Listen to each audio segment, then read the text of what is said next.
what's going on. Sonic Frontiers is an open-world platformer and the latest installment in the long-running, pun intended, Sonic franchise, starring everyone's favorite, and I think only, blue hedgehog in sneakers. Though it's not the first 3D Sonic game we've seen, it is the first open-world one. With sweeping, rolling hills and dusty deserts ripe for exploration. But does bigger equal better? Not always, and certainly not here. Things kick off in pretty classic form, with Sonic, Amy, and Tails out searching for the Chaos Emeralds. That is, before they fall into a wormhole, separating the team across the cyber and physical dimensions, with only Sonic left to bring his friends back to their usually solid selves. Are you all right? Me? You're the one who's only half here. What follows is a good 30 hours or so of Sonic collecting all manner of shiny items, gunning it around desolate and dull locations, watching objects pop in and out, and throwing down with the most dangerous enemy he's ever faced, a janky camera. Also, all of these terrifyingly awesome creations.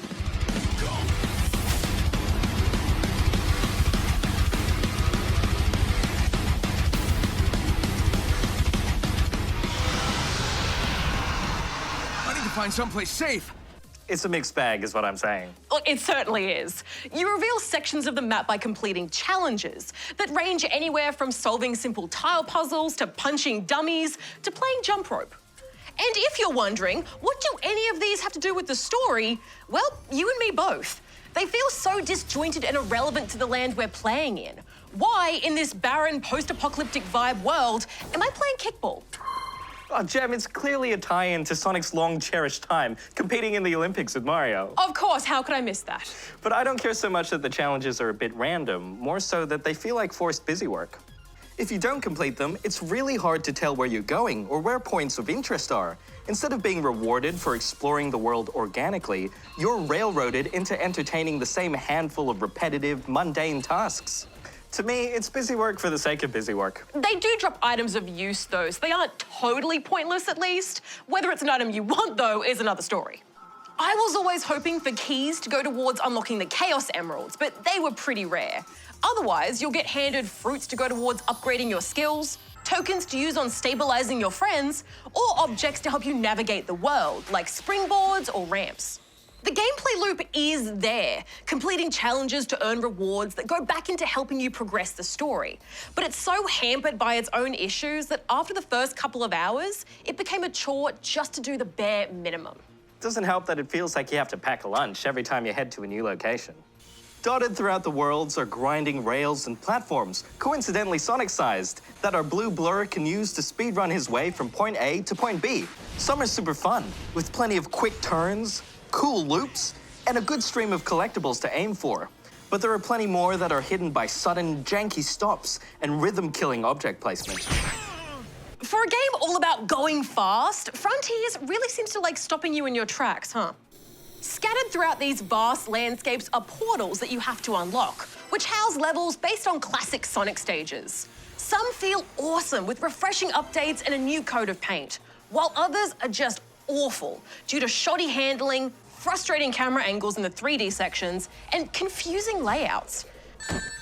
Completing certain goals earns you more keys, but after a while, I stopped caring how well I was doing and just tried to get through them as fast as I could. Which isn't a great feeling, Jax. It wouldn't be too bad if it was all confined to the platforming, but it's everywhere, including the combat, which is a shame because it's probably one of Frontier's biggest standouts. Sonic can pull off a crazy amount of combos that deal massive damage when chained together successfully. There's a great variety from long-range homing attacks to snappy punch packers.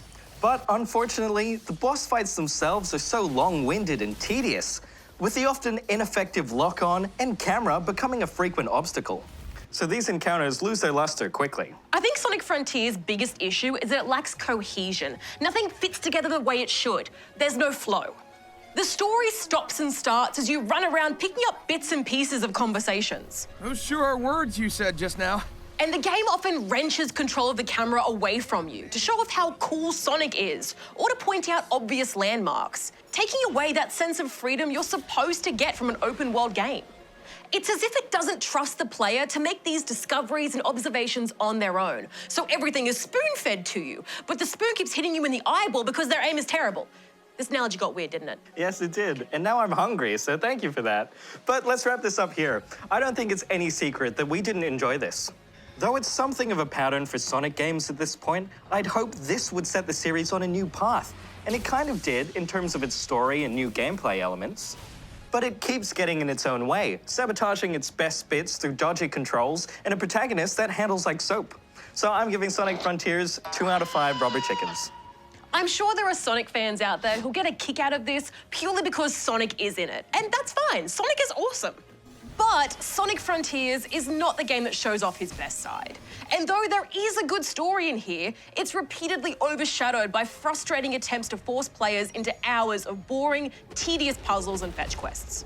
Maybe these are things that can be fixed with future updates and patches, but as it is, it's a mess.